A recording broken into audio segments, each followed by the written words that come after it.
The faction shop can be overpowered if you know how to use it, and there are still so many players that do not understand the importance of the in-game gear that you can purchase using faction tokens. Spooky Pops here, welcome back to my channel. Today I take a look at the important items and gear that you should be aiming for in the faction shop. I also advise what not to waste your faction tokens on, so let's get into it.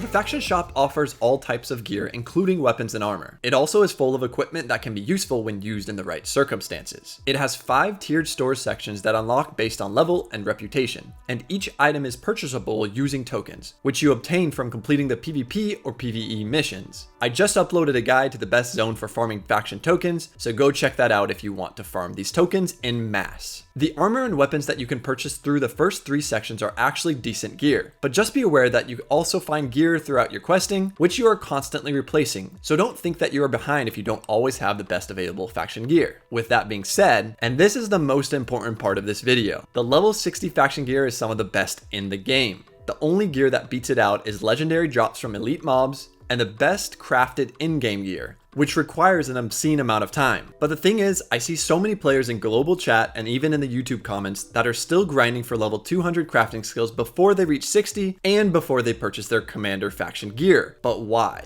Let's take a look at the commander faction gear. Not only is the gear score above 500, but the armor provides a perk that is currently the best non-bugged perk in the game, the resilient perk, or the reduction to crit damage by nearly 5%. Each piece of commander armor you have equipped stacks this perk for a potential of almost 24% reduction in crit damage. This reduction in damage is how the best PvP companies are stomping people in wars. You can also easily change the associated attributes of the armor by using a faction seal. The weapons are insanely good too, and you have your pick as to what you want to main. And if you need yet another reason to choose this priority over grinding for level 200 weaponsmithing or armoring, the faction token farm is so easy to do. In the best zones to run PvP missions, you can net around 3,700 or more tokens per run that requires maybe 10 minutes of your time. In short, don't be wasting your time grinding for the best crafted gear when there is sweet low-hanging fruit right in front of you. There's a time to level crafting, but don't seriously commit time to it before getting your in-game faction gear. Alright, I'll get off the soapbox. I am moving on now. I just wanted to mention a few other items of interest. There are converters that allow you to change one refining reagent to another, and when used appropriately, can be very effective. But just know there's a very expensive cost to convert reagents. The other item of note is the chisels that are used to create expedition orbs. Purchase them to craft an orb so that you can re-enter an expedition.